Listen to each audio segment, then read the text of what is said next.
بسم اللہ الرحمن الرحیم۔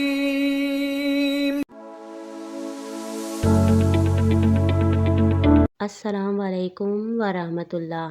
پیارے دوستو، سفر معراج کیسے پیش آیا اور معراج کی رات ہمارے نبی صلی اللہ علیہ وسلم نے ساتوں آسمانوں کے اوپر کیا کچھ دیکھا اور یہ عظیم سفر کہاں سے اور کیسے شروع ہوا، آج ہم آپ کو اس ویڈیو کے ذریعے بتاتے ہیں۔ اللہ تعالیٰ قرآن پاک میں اس واقعے کا ذکر کرتے ہوئے کچھ اس طرح فرماتا ہے کہ پاک ہے وہ ذات جو راتوں رات لے گیا اپنے بندے کو مسجد الحرام سے مسجد الاقصیٰ تک۔ چنانچہ معراج کی رات حضرت جبرائیل علیہ السلام بارگاہ رسالت میں حاضر ہوئے، آپ صلی اللہ علیہ وسلم کو معراج کی خوشخبری سنائی اور آپ صلی اللہ علیہ وسلم کا مقدس سینہ کھول کر اس کو آب زمزم سے دھویا، پھر اسے حکمت سے بھر دیا۔ اس کے بعد نبی پاک صلی اللہ علیہ وسلم کی خدمت میں براق پیش کیا اور انتہائی اکرام اور احترام کے ساتھ اس پر سوار کر کے مسجد الاقصیٰ کی طرف لے گئے۔ بیت المقدس میں ہمارے نبی صلی اللہ علیہ وسلم نے انبیاء کرام علیہ السلام کی امامت فرمائی، پھر وہاں سے آپ ساتوں آسمانوں کی طرف تشریف لے گئے۔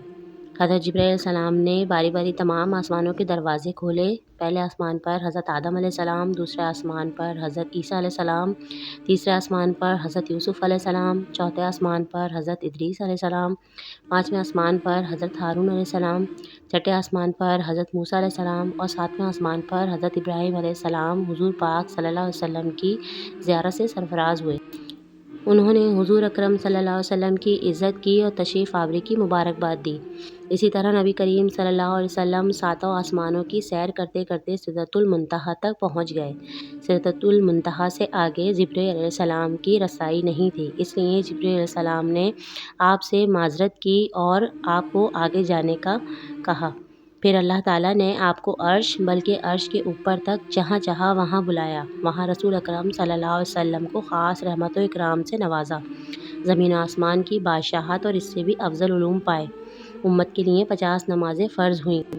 نبی پاک صلی اللہ علیہ وسلم نے بعض گناہگاروں کی شفاعت فرمائی اور پھر دنیا میں اپنی جگہ واپس تشریف لے آئے۔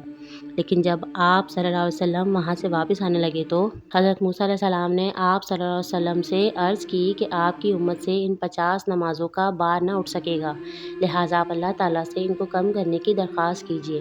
چنانچہ حضرت موسیٰ علیہ السلام کے مشورے سے آپ صلی اللہ علیہ وسلم بارگاہ الہی میں آتے جاتے اور خداوند تعالیٰ سے عرض کرتے، یہاں تک کہ 5 وقت کی نماز رہ گئی اور اللہ تعالیٰ نے اپنے پیارے حبیب سے فرمایا کہ اب قول میں بدل نہیں ہو سکتا، اے محبوب آپ کی امت کے لیے یہ 5 وقت کی نماز بھی 50 کے برابر ہوگی۔ پھر آپ صلی اللہ علیہ وسلم تمام عالم کی سیر فرما کر واپسی کے لیے روانہ ہوئے۔ راستے میں آپ نے بیت المقدس سے مکہ تک کی منزلوں اور قریش کے قافلوں کو بھی دیکھا۔ ان تمام مراحل کو طے کرنے کے بعد مسجد الحرام میں پہنچے۔ کیونکہ ابھی رات کا کافی حصہ باقی تھا تو آپ صلی اللہ علیہ وسلم سو گئے اور صبح کو بیدار ہوئے، اور جب رات کے واقعات کا آپ نے قریش کے سامنے تذکرہ فرمایا تو قریش کو تعجب ہوا، یہاں تک کہ بعض لوگ نعوذ باللہ آپ کو جھوٹا کہنے لگے اور بعض لوگوں نے سوالات شروع کر دیے، کیونکہ اکثر قریش کے لوگوں نے بیت المقدس دیکھا تھا اور وہ یہ بھی جانتے تھے کہ حضور پاک صلی اللہ علیہ وسلم کبھی بیت المقدس نہیں گئے۔ اس لیے امتحان کے طور پر ان لوگوں نے آپ سے بیت المقدس کے در و دیوار اور محرابوں کے بارے میں سوالوں کی بوچھاڑ کر دی۔ اس وقت اللہ تعالیٰ نے آپ کی نگاہ نبوت کے سامنے بیت المقدس کی پوری عمارت کا نقشہ پیش فرما دیا۔ چنانچہ کفار قریش آپ صلی اللہ علیہ وسلم سے سوال کرتے جاتے اور آپ صلی اللہ علیہ وسلم ہر سوال کا صحیح جواب دیتے جاتے۔ سبحان اللہ۔